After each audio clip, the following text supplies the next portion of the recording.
네, 산불 피해 상황 이재승 기자와 함께 조금 더 이야기 나눠보겠습니다. 네. 이 기자, 이 건조한 날씨 때문에 산불이 발생한 건데 진화가 아무래도 어려운 건 바람 탓이 크겠죠. 네, 그렇습니다. 결국 보면 그 나무도 땅도 모두 그 메마른 상태에서 산불이 발생하기 쉬운 그런 조건입니다.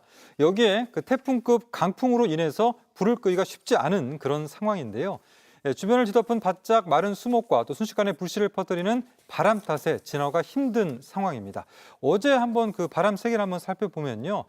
최대 그 풍속을 보면 경북 의성 같은 경우 초속 32m의 그런 강한 바람이 불었고요. 산청에는 최대 초속 31m, 또 울주에는 초속 25m의 그런 이 태풍급 강풍이 몰아쳤습니다. 네. 자, 이렇게 바람이 강하게 불었는데 이 바람 자체의 특성이 좀 회오리처럼 회전하는 그런 돌풍 형태로 몰아치고 있어서 작은 불씨라도 만나면 걷잡을 수 없이 번지고 또 끄기도 어려운 그런 상황입니다. 이 산불이 강풍을 타고 징검다리를 건너듯 퍼지는데 앞서 우리 과장님께서 말씀하셨지만 산기슭을 따라 올라가던 산불이 내리막을 건너뛰고 다음 사면으로 옮겨 붙으면서 빠르게 확산하는 그런 모습을 보이고 있습니다. 네, 결국 지금은 강풍이 좀 잦아들고 네. 단비가 내려줘야 하는데 비가 참 간절한 상황입니다. 날씨 상황 어떻습니까? 네, 정말 그 전국적으로 조금 메마르고 그런 날씨가 이어지면서 예. 이 진화 속도, 산불의 어떤 진화를 하는 그런 속도가 산불 확산 속도를 따라잡지 못하는 그런 상황입니다. 결국은 이 산불을 잠재울 비 소식이 간절한 그런 상황인데요. 지난 2022년 울진 삼척 산불 때도 213시간의 불을 꺼뜨린 건 역시나 비였습니다. 자, 오늘 저녁 무렵부터 제주와 남해안을 시작으로 내일은 전국에 단비가 내린다라고 예보가 나와 있는데요. 다만 양이 많지 않아서 이 건조함이 크게 해소되지는 않겠습니다.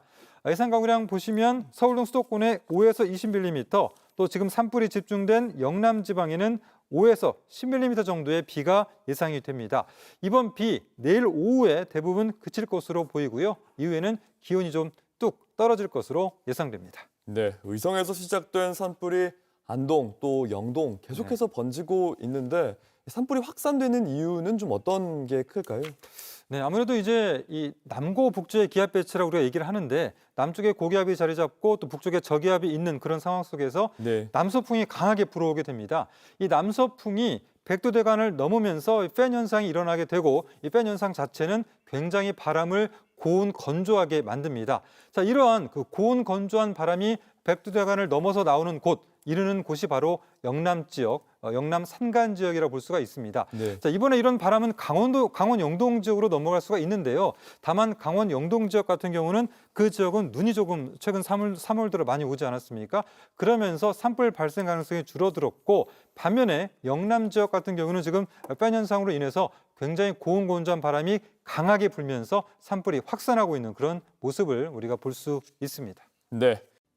아침엔 앵커 정재우입니다. 지금 이 기사 가장 먼저 매일 아침 7시 반에 보실 수 있습니다. JTBC 뉴스 채널을 구독해 아침엔과 하루를 시작하세요.